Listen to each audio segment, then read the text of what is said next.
Kenapa Islam itu lahir di Jazirah Arab? Kenapa tidak di Eropah, tanah besar Cina atau mana-mana kawasan benua lain di dalam dunia ini? Yang pastinya, segalanya adalah ketentuan Allah Subhanahu Wa Taala. Tetapi, menariknya kali ini, saya akan kongsikan pandangan dari tokoh ulama iaitu Syekh Muhammad Said Ramadan Al-Buti tentang kenapa Islam dibangkitkan di tanah Arab. Okey, sebelum kita pergi pada jawapan, lebih baik kita lihat situasi keadaan dunia di zaman kebangkitan Islam di Arab. Kalau kita lihat, waktu tu dunia dikuasai oleh dua kuasa besar dunia iaitu Rom dan Parsi, dan kuasa besar yang lain seperti Greek, kuno dan India. Jika kita perhatikan, empayar besar ketika itu mereka berpegang kepada falsafah dan kekeliruan agama yang bercampur aduk. Sebagai contoh, empayar Parsi yang mana mereka ini beragama Majusi dan menyembah api sebagai tradisi dan mengamalkan perkahwinan antara adik-beradik sendiri atau berkahwin dengan ibu dan ayah sendiri. Kemudian jika kita lihat pula pada empayar Rom, mereka ini berpegang kepada pemikiran penjajahan dan meluaskan kerajaan. Rom juga sentiasa bergelut dengan isu keagamaan Kristian, terutamanya di Syam, Syria dan Mesir.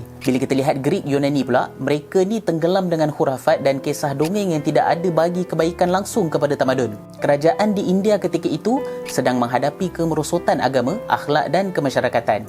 Semua empayar besar yang ada di dunia ketika itu sedang menghadapi masalah di dalam ketamadunan. Kenapa perkara ini berlaku kepada tamadun yang hebat-hebat ni? Puncanya adalah kerana mereka mengejar kemajuan semata-mata dan mereka menolak dan tidak mengambil akhlak sebagai landasan asas kepada kemajuan ketamadunan. Jika diperhatikan secara teliti, tanah Arab ketika itu merupakan kawasan yang tenang dan terpencil, bahkan sangat jauh dari kemajuan dan kemodenan. Mereka tak pernah rasa kekayaan dan kemewahan seperti Rom dan Parsi. Bangsa Arab juga tak ada berbangga dengan ketenteraan yang hebat seperti Rom untuk menjajah tanah-tanah yang lain. Bahkan bangsa Arab juga tidak menganut pada falsafah atau ideologi yang beraneka ragam seperti tamadun Greek, Yunani yang menyebabkan mereka tenggelam dengan khurafat dan dongengan. Dan yang pastinya orang Arab ketika itu mempunyai sikap terpuji seperti suka tolong-menolong dan bencikan kepada kezaliman. Cuma mereka ini tidak jumpa jalan ke arah sebenar supaya tidak sesat dalam kancah pemikiran jahiliah. Bagi mereka,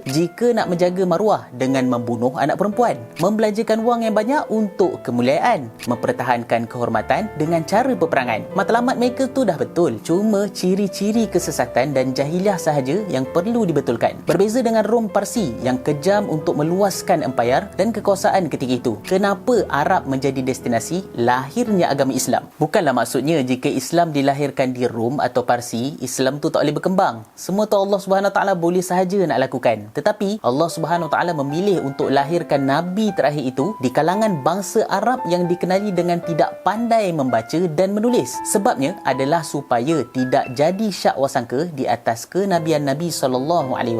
Bayangkan kalau Nabi SAW dilahirkan dalam keadaan pandai membaca dan menulis. Pasti orang akan cakap bahawa Nabi SAW itu dapat ayat yang hebat-hebat atau bahasa yang hebat hasil dari bacaan atau kajiannya. Tetapi segalanya dinafikan oleh Allah Subhanahu Wa Taala. Nabi SAW dilahirkan dalam keadaan tidak pandai membaca dan menulis, namun mempunyai ayat-ayat yang hebat dari wahyu Al-Quran hingga mampu menarik perhatian orang Arab ketika itu. Jadi di sini menunjukkan segala yang hebat itu adalah mukjizat kenabian Nabi SAW dan bukanlah direka-reka atau dari pembacaan kajian Nabi SAW sendiri. Inilah hikmah pemilihan Jazirah Arab tempat kelahiran agama Islam. Bagi anda di luar sana, jangan lupa untuk sebarkan supaya orang lain juga mendapat kefahaman yang sama. Wabillahi taufiq wal hidayah. Assalamualaikum warahmatullahi taala wabarakatuh.